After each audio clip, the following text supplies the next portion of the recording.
Vamos lá, galerinha! Ligações metálicas.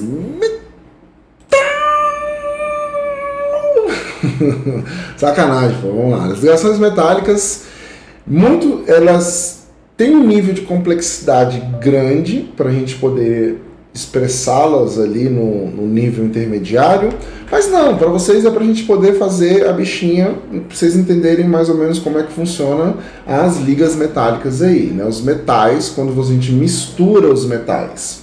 Então, quando a gente fala de ligação metálica, são as coisinhas que você tem que pegar aí, ó, a estrutura, as propriedades e as aplicações que a gente tem para as ligas metal. Enfim, vamos lá. O que é a liga metálica? Os modelos atômicos explicam a liga metálica através da sua resistência e do seu brilho. Então, quando a gente vai falar sobre as ligas metálicas, você tem que pensar que ela é um mar de elétrons livres. Tudo bem? Como assim um mar de elétrons livres? As ligações metálicas ocorrem entre dois átomos de metais, que são elementos eletropositivos, ou seja, eles não têm a tendência de ficar com os elétrons, eles têm a tendência de perder esses elétrons. Então pensa comigo, eu tenho um átomo aqui, certo? Eu tenho um núcleo, tá aqui o núcleo, certo?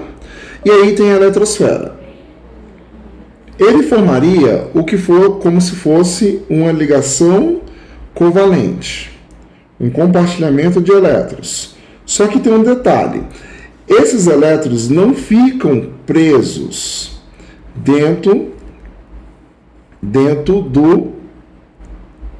do compartilhamento. Eles podem se movimentar, que é o que é a ideia desse mar de elétrons. E eu vou fazer contigo aqui, ó, vou colocar de laranja e vou pintar aqui, ó. Isso aqui é a região que nós chamamos de banda de condução. Como assim banda de condução? É aonde os elétrons se encontram. Esse aqui, o laranja não pinta, ó, cara. Como marca-texto. Fica muito ruim. Então vamos lá, vamos pegar a canetinha mesmo. Tá aqui, ó. As bandas de condução, que seria o entrelaçamento das camadas de valência. Aí o que acontece? Os elétrons ficam livres nessa camada. Eles podem se movimentar. Então vamos marcar uns eletrozinhos aqui, ó. O eletrozinho desse cara está aqui, desse cara está aqui, desse cara está aqui e desse cara está aqui. Desse cara está aqui, desse cara está aqui, desse cara está aqui. Tudo bem? E os dois no final tá aqui, ó, no cantinho aqui, ó. Vou até fazer a banda. Vamos fazer a banda de condução ali, ó. A banda de condução aqui, para você poder ver os elétrons que eu estou falando, os pretinhos ali, ó. Então pronto, tá ali, ó. O elétron aqui e o elétron aqui. Cada elétron no seu vizinho aí. Só que é o seguinte, esses elétrons podem se movimentar. Então eu vou movimentar esse elétron daqui e vou levar ele para aqui, ó. Ó, acompanha para onde eu estou levando ele, ó. Vou levar ele para aqui, ó. Aqui para baixo, ó. Puf, ele se movimentou ali para baixo, certo? Aqui para baixo. Então significa que essa região aqui, essa região está ficando com uma carga, esta região está ficando com uma carga negativa. E essa região está ficando com a carga positiva, porque o elétron movimentou. Então esses átomos vão começar agora a se atrair. Esse atrair esse.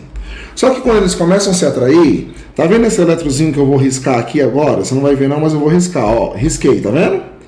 Ele riscou. Risquei ele. E aí ele acaba se movimentando para essa região aqui de cima.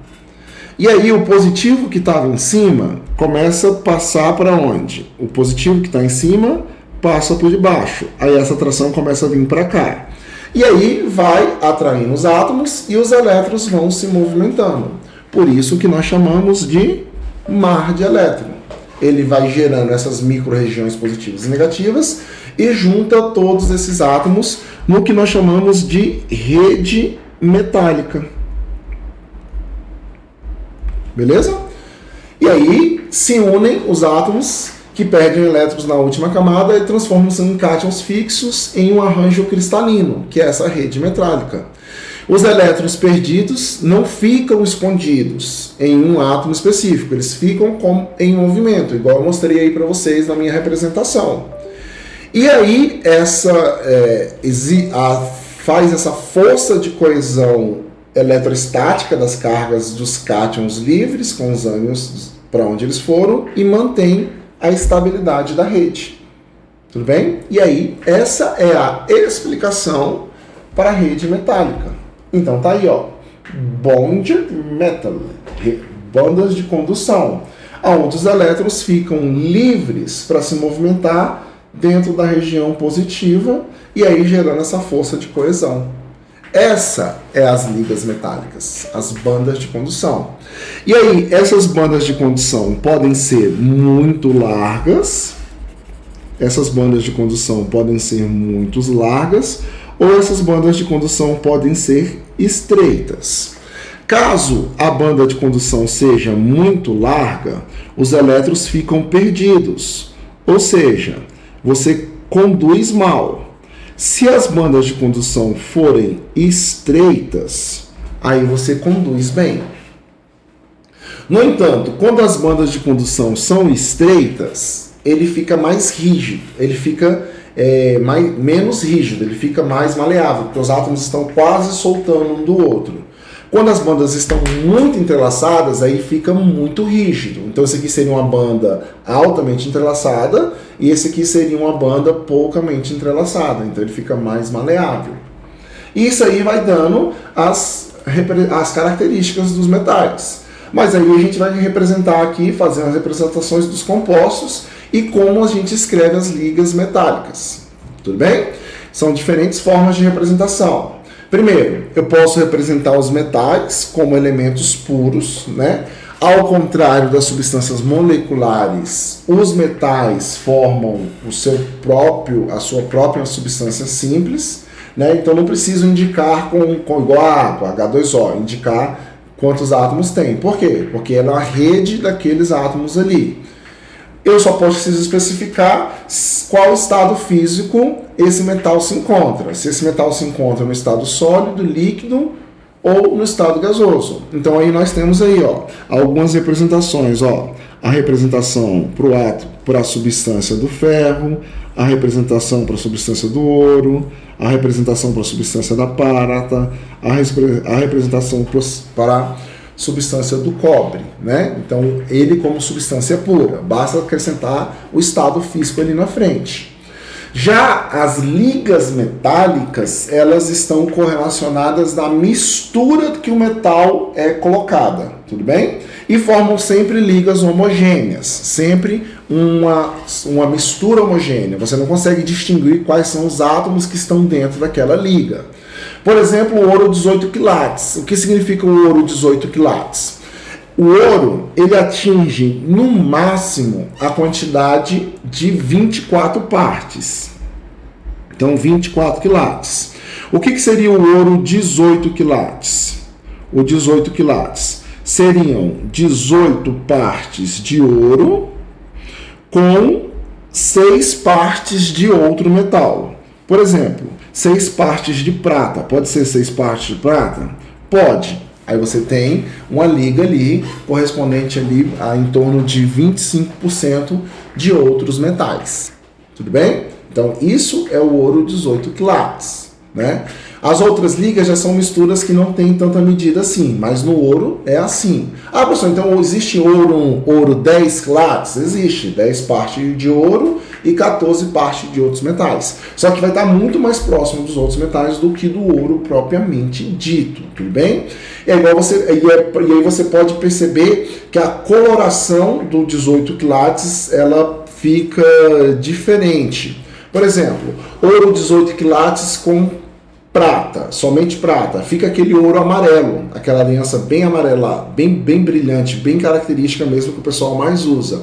Mas, por exemplo, a gente tem o ouro rosé, que é um ouro com aquele meio avermelhadinho. Esse ouro rosé, inclusive, é mais caro porque a gente utiliza ali elementos como cobalto, que é mais caro que a prata, e aí você tem uma aliança mais avermelhadinha. Ou tem a aliança 18 quilates com cobre, que ela é bem avermelhada. Então, assim, ela continua tendo 18 partes de ouro, mas passa a ter as outras partes correspondentes, tudo bem? Ao metal que você está colocando. Então, 18 quilates significa 18 partes de ouro. 20 quilates, 20 partes. Ah, se eu vou fazer uma aliança 24 quilates, ouro puro. Não vai. Por quê? O ouro puro é muito maleável. Então, como ele é muito maleável, você não vai ter a capacidade ou a resistência. Na hora que você fechar a mão, a aliança pega o formato dos seus dedos. Então, a sua aliança vai virar um 8. Não rola. Voltemos então aqui para a nossa apresentação da aulinha de metais. Então, os principais propriedades que nós temos aí dos metais, né? Os metais, como são estruturas cristalinas, eles afetam o comportamento do material. Então você pode deixar o material mais rígido ou menos rígido, dependendo do tipo de liga que você monta. Mas os 3 comportamentos principais de propriedades físicas dos metais são choquezinho, condutividade. Né? O mar de elétron possui alta mobilidade, permitindo que você conduza a corrente elétrica entre os átomos e essa corrente elétrica pode ser aproveitada aí para conduzir a eletricidade. Maleabilidade. O que seria maleabilidade? Seria a capacidade de formar chapas, ok? Então você consegue laminar esse material aí. E ductibilidade seria a capacidade de formar fios. Então você pressiona o metal no orifício e ele vai passando, formando o fio, beleza? Então essas aí são as principais características quando a gente trata das ligas metálicas, né? A resistência térmica. Os metais apresentam altos pontos de fusão e ebulição, ou seja, eles aguentam bastante a temperatura. Os principais metais que tem os pontos mais elevados, a gente tem o tungstênio aí, 3.422 graus Celsius para derreter. Então, ou seja, você precisa de uma temperatura muito elevada para você conseguir derreter o tungstênio. E aí, esses altos pontos de fusão e ebulição, graças à força de atração que a gente explicou dessas redes, ok? Então, a banda de condução é porque os elétrons estão livres, só que essas redes ficam extremamente fortes conforme os elétrons vão se movimentando dentro dela. Outra característica que nós temos dos metais, que fugiu aqui a figura, é a característica do brilho metálico, né? Que seria essa reflexão da luz. Ele absorve luz e faz um pequeno movimento do efeito fotoelétrico, que é a incidência, que é a absorção dessa luz. Quando a luz incide sobre a superfície do metálica, lisa, né, e polida, os elétrons livres absorvem a energia luminosa e imediatamente irradiam, refletindo de volta. Ou seja, absorve, movimenta e depois devolve. Esse devolver a energia refletida é o que nós damos valor nas joias, que é o brilho característico dos metais, né? Que acaba na indústria aí da joalheria sendo muito utilizada. Agora você tem que entender que brilho é diferente de cor. Qual é a cor do ouro? Vamos pegar aqui, ouro. Qual é a cor do ouro? Amarela. Qual é o brilho do ouro? Dourado. Então são coisas diferentes, cor e brilho. Brilho é aquela luzinha que a gente vê, a gente chama de uma certa forma de cor, mas não é uma cor, é um brilho, ok? E as aplicações das ligas metálicas, né? Vamos ver aí quais são as aplicações que nós podemos trabalhar, né? Através das misturas dessas substâncias, desses elementos. Ligas do cotidiano. Primeiro, aço, né? O aço que a gente utiliza aí na construção civil, nas cadeiras, enfim, em diversos lugares. Ele é uma liga forjada com carbono, tá? Que aumenta aí a resistência à oxidação do ferro, né? Que acaba sendo muito útil aí para prolongar a vida do ferro, do metal ferro.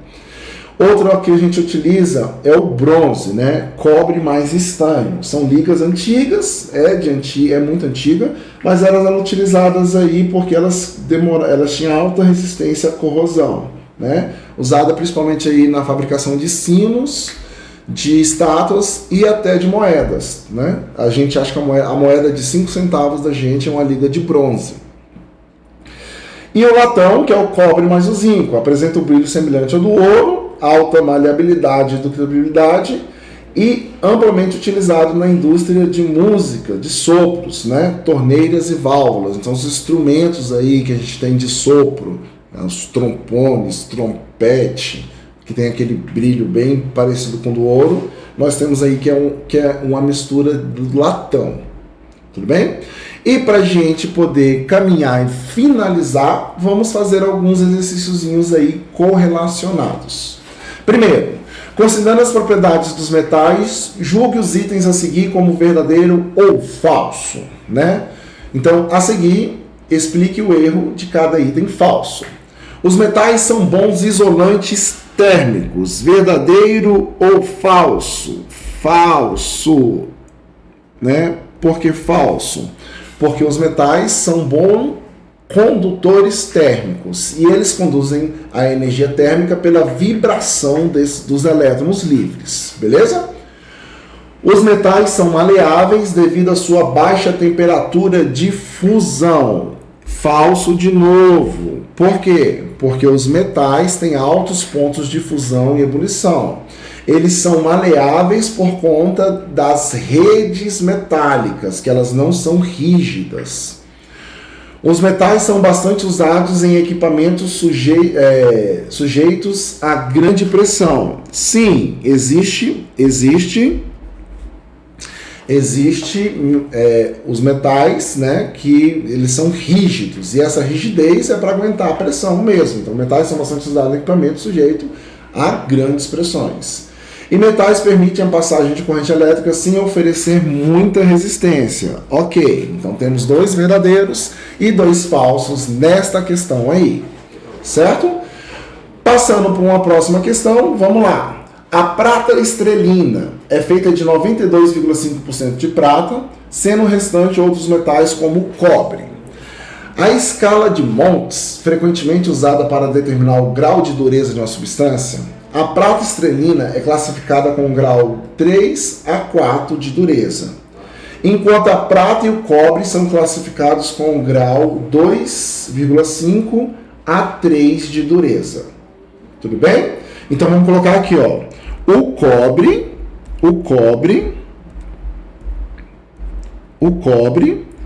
tem um grau de dureza de 2,5. A esterlina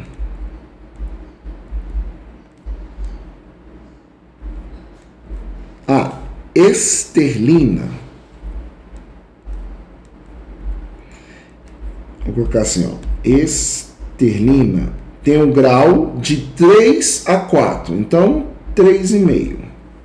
Tudo bem? Esse númerozinho aqui é a dureza. Aí ele pergunta: a prata estrelina é um metal puro ou uma liga metálica? É uma liga metálica. É uma liga metálica. Por quê? Porque ela tem 92,5% de massa de prata e ela tem aí os seus 7,5% de outros metais, por exemplo, como o cobre. Então, ela é uma mistura, certo? Né? Justifiquei a resposta aí. Explique a propriedade da prata estrelina descrita no texto. A propriedade é o seguinte: o que é a dureza? Dureza é a capacidade de riscar outros objetos. Ou seja,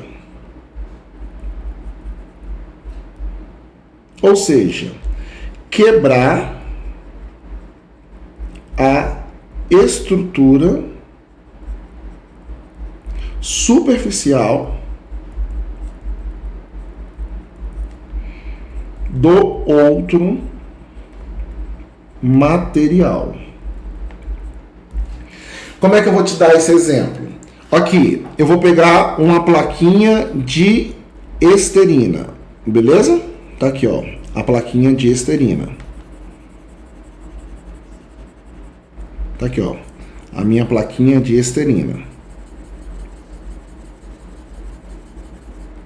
Esterina. E eu vou pegar a minha plaquinha aqui de cobre.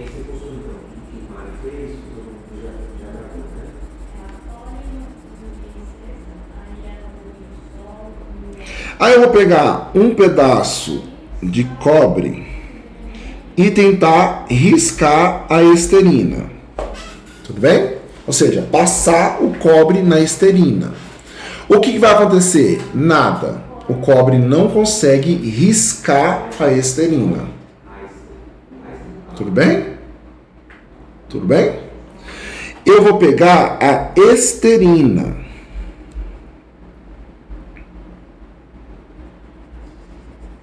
E vou passar aonde? No cobre. O que vai acontecer? Ó, vamos lá, de novo. Peraí, de novo. Vou passar a esterina no cobre. Quando eu passar a esterina no cobre, nada vai acontecer. Tá ali, ó. Fica o cobre bonitinho. Certo? Agora, quando eu passar o cobre na esterina, vai aparecer um risco laranja. O que é esse risco laranja? Vou até colocar esse risco mais escuro, colocar ele preto. Esse risco preto é porque a esterina conseguiu quebrar o cobre. E aí ficou o risco do cobre na esterina. Então, na verdade, quem está riscando quem aqui, quem está quebrando quem, é a esterina que está quebrando o cobre. E não o cobre que está quebrando a esterina. Por isso fica o risco. Beleza? Cuidado, riscar e risco. O risco é a corzinha que fica. Tudo bem? Então essa é a propriedade aí de dureza. A capacidade que o material tem de riscar o outro. Qual o material mais duro da face da Terra? Né? Então tá aqui, ó. A esterina, o cobre não consegue riscar a esterina, mas a esterina consegue riscar o cobre. Ou seja, a esterina é mais dura que o cobre, então ela quebra a estrutura do cobre. O material mais duro que a gente tem, de maior dureza, é o diamante. É o único material que para você quebrar a estrutura dele, para fazer um risco nele, você tem que usar o próprio diamante. Ou seja, ele consegue riscar todo mundo, mas ninguém consegue riscar ele, a não ser ele próprio. Então, essa propriedade é a dureza. Capacidade de riscar o outro material. Certo? Fechou? Então, essa é uma das propriedades aí. Para a gente marcar mais uma e finalizar o nosso jogo, nenhuma teoria convencional de liga metálica é capaz de justificar as propriedades de compostos metálicos. Investigações indicam que o sólido metálico são compostos de arranjo regular de íons positivos, no qual os elétrons das ligações estão apenas parcialmente localizados. Isso significa que ter um arranjo de íons metálicos distribuídos no mar de elétrons móveis.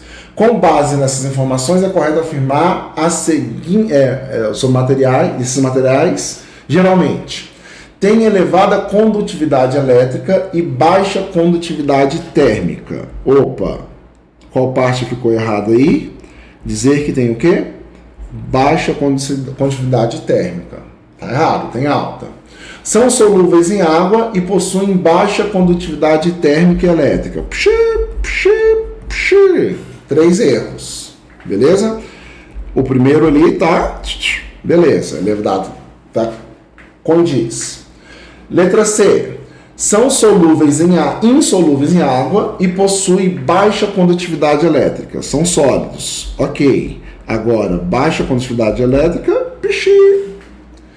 Conduzem com facilidade corrente elétrica. Perfeito? Isso para as ligas metálicas? Sim. E são solúveis em água. Ih, pixi. Não. Beleza? Os metais dissolvem em água? Não rola. Possuem elevada condutividade elétrica e térmica. Opa, pixi. Resposta correta, letra o quê? Letra E. Certo? Então tá aí as nossas ligas metálicas e que elas são formadas de mar de elétrons. Então lembra disso, os elétrons ficam livres e essas ligas são e esse mar de elétrons livres é que tem a capacidade de formar a maleabilidade, a condutividade e o brilho, que são as três principais propriedades das ligas metálicas. Fechou? Um grande abraço do professor e até a próxima, meu jovem.